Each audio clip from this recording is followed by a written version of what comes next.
We are very happy to welcome in Dave Christian to celebrate the moment. I guess I'll start with this, Dave. Do you ever get sick of talking about this? You know, no, I really don't. The result's always the same. So how could you be tired of talking about it?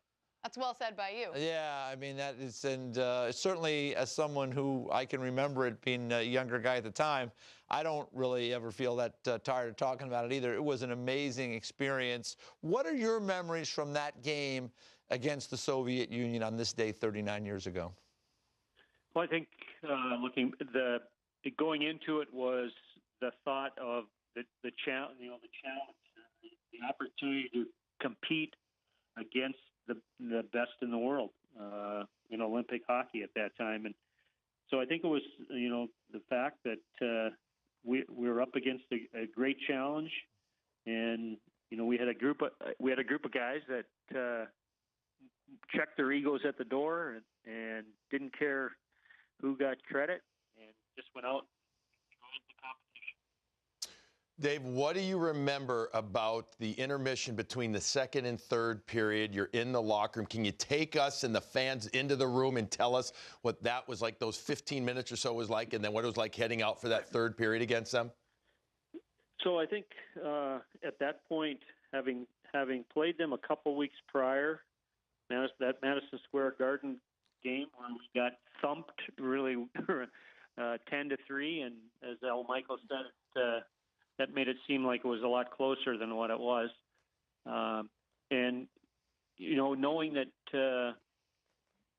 you're only down a goal, so you're in the game, and you've now made it a 20-minute game, taking it from 60 minutes to 20 minutes, and knowing that and feeling confident in the fact that we were in great condition, we were in great shape. Thanks to Brooks and the whole 6 months training that led into it, and you're at that moment. We felt like anything can happen. It's only one goal, and which is a position that we probably we were hoping to be in.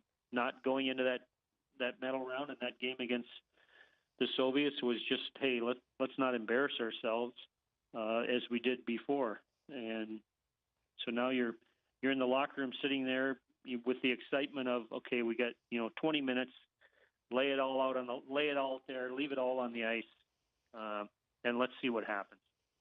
And you get the lead in the game with, I guess it was like 10 minutes to go in the period, and now that clock is winding down. What's it like on the bench? What do you remember from those last few minutes? Because, I mean, that must have been crazy on that bench.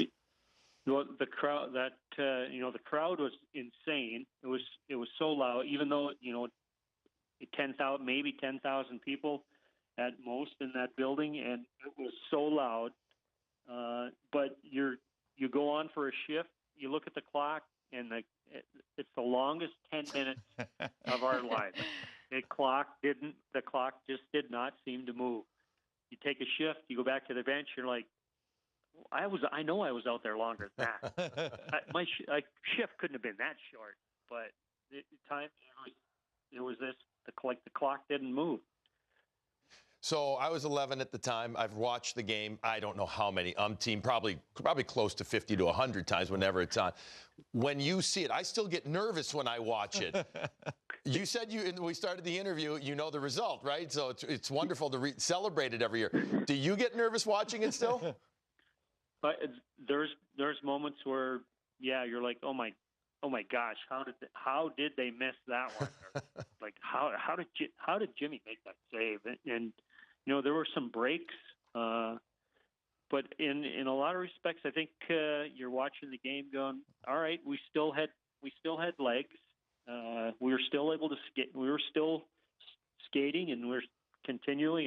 And Brooks is constantly reminding us to just play your game. Play your game. Play your game.